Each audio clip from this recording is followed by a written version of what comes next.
लग रहा हो तो कमेंट्स करके जरूर बताइएगा और सब्सक्राइब करिएगा चैनल को और शेयर करिएगा। क्या भैया, अगर आपको कुछ अच्छा लग रहा है, अगर कंटेंट में थोड़ा बहुत जान है तो उसको शेयर जरूर करिएगा, कई लोगों को पहुंचाइएगा, अपने मित्रों यार दोस्तों भाई बहन सबको पहुंचाइएगा। देखिएगा 1494 से 1507 तक ये अंधाधुन क्या कर रहा था, युद्ध कर रहा था। इसी में ना 3 साल ना तो ये साम्राज्य विस्तार कर पा रहा था, ना परिवार बढ़ा रहा था, क्योंकि ना तो संतान उत्पन्न हो रही थी ना तो परिवार बढ़ रहा था। क्या, जब दो दो काम असफल हो रहे हैं तो जाहिर सी बात उसका दिमाग खराब होगा।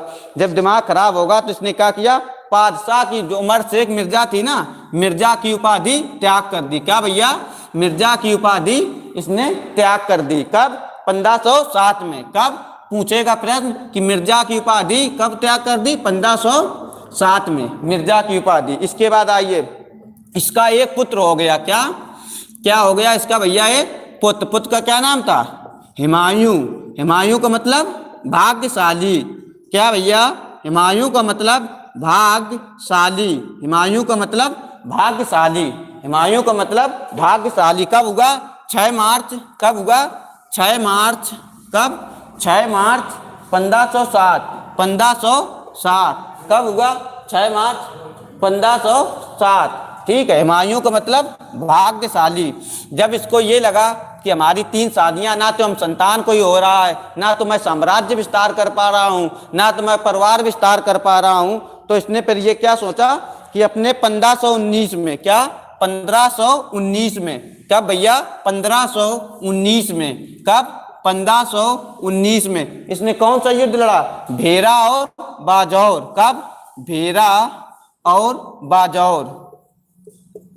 भेरा और बाजौर का युद्ध लड़ा। कब, 15 में भेरा और बाजार। कौन सी जात में, यूसुफ जाई जनजाति। कौन सा, यूसुफजाई जनजाति, जो एक अफगानिस्तान की थे। कौन थे, यूसुफ जाई जनजाति। कौन थी, यूसुफ जाई जनजाति। ठीक है, इधर समझो। जब 1519 में किसका हुआ इसको पुत्र, 15 मार्च 1507।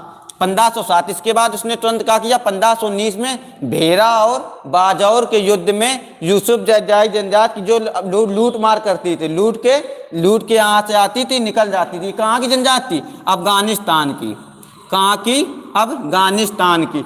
इसके बाद क्या हुआ, इसको ना तो भारत का कोई केंद्र बिंदु पता था कि हम युद्ध करें तो कहाँ करें और कहाँ करें, ना तो पंजाब, ना आगरा, ना दिल्ली। जब इसको कोई केंद्र बिंदु ही नहीं मालूम था तो ये करे तो क्या करे, बात कुछ बन नहीं रही थी। क्या, जब भेरा और बाजौर में यूसुफ जनजात आती थी, लूट के चली जाती थी, तो वहाँ का इसका चाचा था कौन, दौलत खां। 1519 से 1526 का भैया, 1519 से 1526 इसने अभी कोई ना तो साम्राज्य स्थापित कर पाया, सिर्फ इसका क्या हुआ, एक पुत्र हो गया। क्या नाम था इसका, हुमायूं।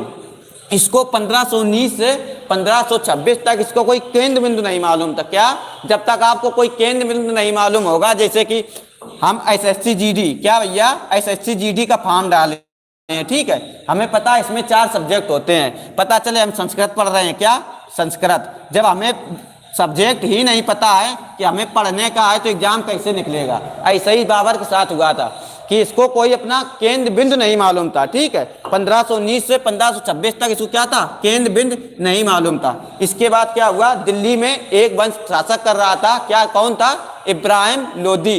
दिल्ली में कौन था, इब्राहिम लोदी, जो इसका कौन था, इसका कौन था, चाचा। 1519 से 1526 तक इसने कुछ कर नहीं पाया। जब इसको कोई केंद्र बिंदु ही नहीं मालूम था तो ये क्या करेगा बताओ। अच्छा, जब केंद्र बिंदु ही मालूम होगा तभी आगे अटैक करेगा ना। दिल्ली में कौन सी जात थी, दिल्ली में इब्राहिम लोदी।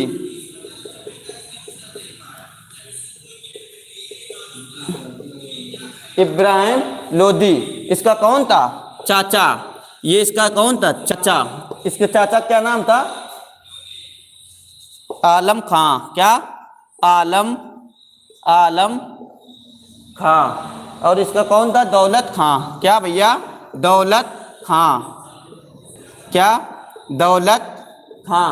क्या नाम था, दौलत का। ये कहाँ का सूबेदार था, दौलत खां। पूछता है ये कहाँ का भैया था, पंजाब का सूबेदार था। कहाँ का, पंजाब का सूबेदार था। कहाँ का सूबेदार था, ये कहाँ का सूबेदार था भैया, पंजाब का सूबेदार था। पंजाब का सूबेदार था। ये इसका कौन लगता था? चाचा